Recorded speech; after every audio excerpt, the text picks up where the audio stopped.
안녕하세요. 브레인테크 강사 이승훈입니다. 제가 여행 유튜브를 같이 하고 있어서 조금 바빴어요. 지금 영상은 인천 송도 센트럴파크 수상택시를 타는 영상입니다. 송도 국제도시 경관을 다 볼 수 있으며 가격 또한 비싸지 않습니다. 성인은 4,000원, 1살에서 초등학생까지는 2,000원입니다. 수상택시는 개인 단체 관광객을 위한 12인승 비추얼 1호, 2호, 일반 관광객을 위한 38인승 미추얼 3호가 있습니다. 저희가 탄 입에는 미추얼 3호 38인승 배입니다. 평일은 매시간 정각에 출발하고 공휴일은 매시간 정각과 30분에 시간당 2번 움직입니다. 다행히 평일이라 사람이 도팀만 타서 밖에 나와서 찍을 수 있었네요. 인천에 올 일이 있으면 송도 센트럴파크에 오셔서 꼭 타보시기 바랍니다. 이번 시간은 부모의 4가지 유형에 대해서 알아보고자 합니다. 어린이집을 가서 보면 수많은 스타일의 아이들이 있습니다. 기질에 따라 소극적이거나 적극적이거나 대인관계가 어렵거나 또래나 어른들에게 친근한 아이들, 내 타입에 따라 얌전한 아이 또는 호기심에 일일이 반응하는 아이, 여러 종류의 아이들이 있습니다. 이와 더불어 양육자의 양육 방식에 따라 예의 바른 아이, 버릇없는 아이, 욕심만 챙기는 아이, 욕을 자주 하는 아이, 조그마 훈육에도 겁을 먹은 아이, 생떼를 많이 쓰는 아이, 칭찬을 해줘야만 움직이는 아이, 왕자병, 공주병이 심한 아이 등 여러 종류의 아이들이 있고, 이런 아이들이 커서 지금과 같은 여러 종류의 정상적인 성인 또는 반사회적인 성인이 되기도 합니다. 학과 공부를 아무리 잘해도 잘못된 육아로 반사회적 인격장애로 좋은 머리를 사기꾼이 될 수도 있습니다. 학과 공부를 못해도 리더십과 기발한 아이디어로 큰 사업가로 성공할 수도 있습니다. 아이가 태어나기 전에 많은 육아를 하고 기질과 내 타입 및 아이의 재능을 잘 살피고 아이의 의견을 수렴을 하고 양육하는 것이 좋은 방법입니다. 아이를 양육하기 위해선 많은 애정과 부모의 권위가 있어야 합니다. 권위와 권위주의적인 것은 다른 것입니다. 권위란 다른 일을 지위나 통솔로 따르게 하는 힘입니다. 하지만 이 권위의 애정, 즉 사랑이 따르면 최고의 양육인 것입니다. 애정 없이 권위만 내세운다면 권위주의적, 자유 없는 통제, 즉 복종이 되는 것입니다. 대부분의 부모님들이 쉽게 육아를 하기 위해 쓰는 방법입니다. 기본적으로 애정이 들어가 있는 것처럼 보이지만 기본적 의식주 외에는 거의 모든 아이의 생활에 부모의 통제가 들어가 있습니다. 지금부터 4가지 부모의 유형을 알아보도록 하겠습니다.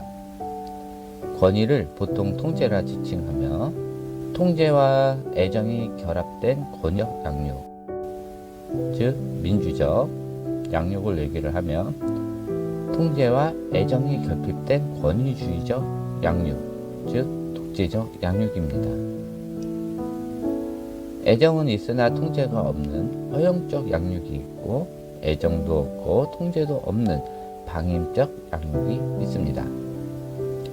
첫 번째 권위적, 즉 민주적 양육에 대해서 알아보도록 하겠습니다. 이런 타입의 부모는 자녀에 대한 많은 것들이 허용적이며 자녀의 의사를 존중해 줍니다.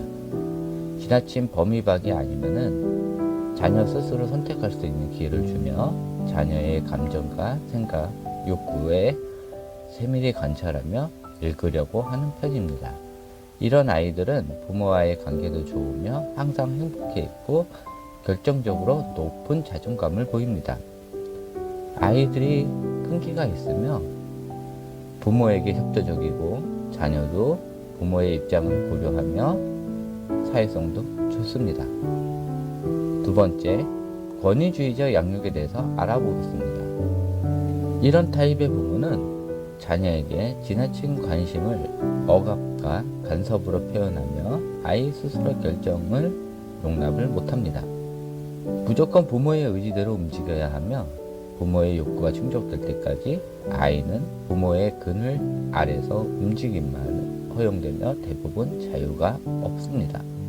이런 아이들은 대부분 스트레스로 행복감이 없고 불안 증세가 높으며 결정적으로 자존감이 바닥이 납니다.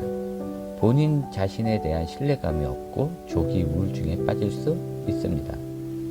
유아 시기부터 권위주의적 통제에 살아온 아이들은 반항심이 커지며 성인이 돼서도 본인 스스로 결정할 수 없는 결정장애에 이를 수 있습니다.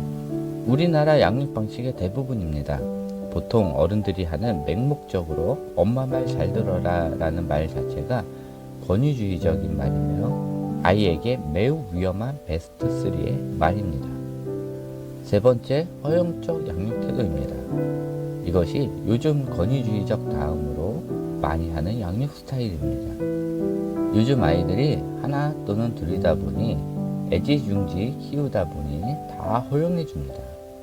또 할머니, 할아버지 손에 키우다 보면 많이 일어나는 현상입니다.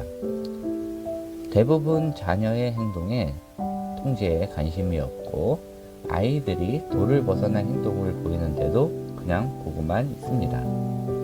사회성이 발달할 3세에서 6세 사이에 모든 아이의 요구나 행동에 수용적이고 자녀의 요구에 꺼리낌 없이 관대하고 지나친 행위에도 방임을 합니다. 이런 자녀의 특징은 7세 이전에도 원할 때 TV 및 휴대폰 시청을 하고 일정한 규칙도 없이 자고 먹고 합니다. 다시 말해 부모의 허락 없이 자연스럽게 아무 때나 TV 및 휴대폰 시청 또는 간식 등도 자연스럽게 꺼내서 먹습니다. 대부분 이런 아이들은 6세 이후부터 충동성이 강해지며 학교에 올라가면서 반응이 갑자기 커지면서 통제 불가능 상태에 오게 됩니다. 참을성 및 인내심도 없고 부모 및 어른들도 우습게 보며 반사회적 인격장애 특징이 나타나며 사춘기 시기가 되면 범죄나 같은 학교 동료들을 괴롭히면서 즐기게 됩니다. 본인의 욕구 충족을 위해 누군가를 괴롭히면서 만족을 하게 됩니다. 요즘 문제가 되는 비행 청소년 대부분이 허용적 및 독재적 양육에서 많이 나오게 됩니다. 마지막, 방임적 양육 태도입니다. 요즘 같은 맞벌이 부부나 혼자 아이를 키울 때 많이 나타나는 현상입니다. 아이는 낳았지만 집안 형편에 어쩔 수 없이 맞벌이를 하거나 이혼이나 사별 등으로 아이를 혼자 키우다 보면 나타날 수 있는 양육입니다. 바쁘다 보니 아이에게 신경을 쓴다고 하지만 피곤하고 집안일도 해야 되다 보니 아이에게 기본만 해주는 것입니다. 아이는 저녁까지 부모를 기다리지만 부모는 집안일로 아이에게 신경을 못 쓰게 되고 아이는 점점 부모와의 관계가 멀어지게 됩니다. 그리고 부모는 간단히 해결할 수 있는 양육 방식을 선택하게 돼서 전부 다 해주는 허용적 양육이나 강압적으로 말을 듣게 하는 독재적 양육을 선택하게 됩니다. 이런 자녀들은 부모의 사랑 결핍으로 우울감에 빠져 있습니다. 이렇게 자란 아이들은 우울감 및 분노로 이로 인한 반사회적 행동을 보이게 됩니다. 육아에는 답이 없습니다. 하지만 어떤 육아 방식을 선택하냐에 따라 아이의 미래를 성공적으로 또는 망칠 수도 있는 것입니다. 청소년기에 아이가 갑자기 반항을 하지 않습니다. 청소년기에 아이의 반항 및 비행은 아이가 태어나서 사춘기가 될 때까지 부모가 만들어간 최종 결과물인 것입니다. 지금이라도 아이와 함께 대화를 하고 속마음을 읽고 아이의 감정을 수용을 하고 의견을 수렴하고 결정에 대한 선택을 하게 하는 육아 방식을 선택하면 지금 자녀는 더욱더 멋진 측면으로 자랄 수 있을 것입니다. 멋진 육아로 건강한 대한민국의 미래를 만들기를 바라며 영상 마치겠습니다. 제 강의가 도움이 되었다면 좋아요 한 번만 눌러주세요. 감사합니다.